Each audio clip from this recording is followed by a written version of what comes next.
All right, everybody, welcome to 21st and Vine, a corner where Kansas City's high society aspirations met its low income consequences. Of course, I am talking about the Vine Street Castle, or as it was officially known in 1897, the Kansas City Workhouse. Now, architecturally, it's a Romanesque revival masterpiece, sporting the kind of towers you'd expect a princess to lean out of. But there were no fairy tales here. This castle was built for $25,700, not by craftsmen, but by the very petty offenders and vagrants who would soon be locked inside of it. Talking about a literal do-it-yourself project from hell.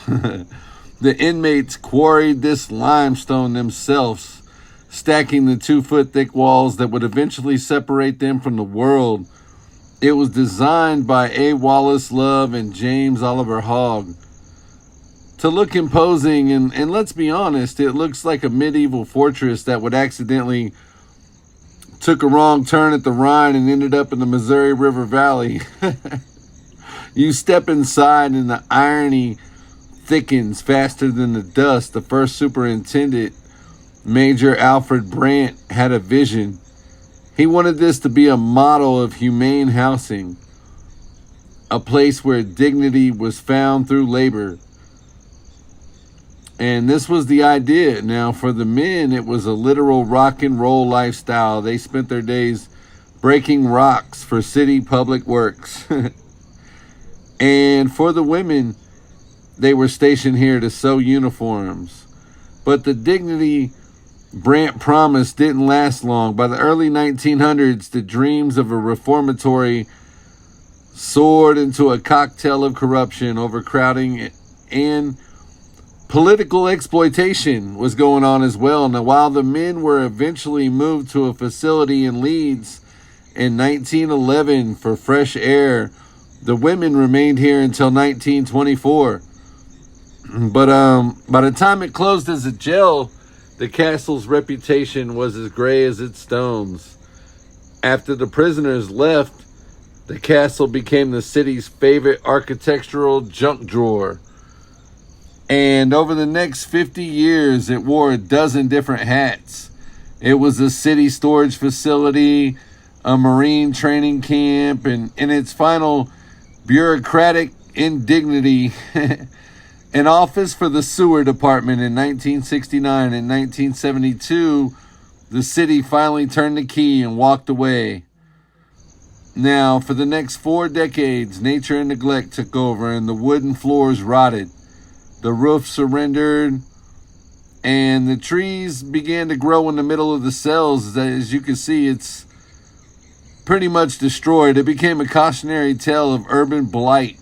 A 62-ton trash can that sat at the heart of the historic 18th and Vine district where we are right now. It wasn't until 2007 that it was finally protected from the wrecking ball by being placed on the Kansas City Register of Historic Places. But today, this castle is an imposing gallery of graffiti art. Now, in 2014, local leaders Daniel and Ebony Edwards managed to haul out 62 tons of trash up out of here, briefly revealing the castle's bones and dreaming of a community center. Now, while that specific vision faltered under the weight of the funding, the debate over its future, I don't know, it's louder than ever. But should it be a museum? Should it be a community space or a commercial entertainment venue? All we know is the Vine Street Castle is a building with an identity crisis. It was built to punish the poor, yet modeled after the homes of the rich. And it has been a cage, a warehouse, and a canvas. As it stands today, it is a ruin in the most romantic sense, a limestone ghost, waiting to see if its next chapter is as colorful as the paint on its walls. As you can see, there's lots of that. But for now, it remains Kansas City's most beautiful contradiction. And this is your boy, Mack Malone, the KC journalist, reporting live. Catch you on the next one. Peace. Let's go. Mack Malone, he's your KC journalist. Mack Malone, he's your KC journalist. Mack Malone, he's your KC journalist. Y'all can get the best from your KC journalist.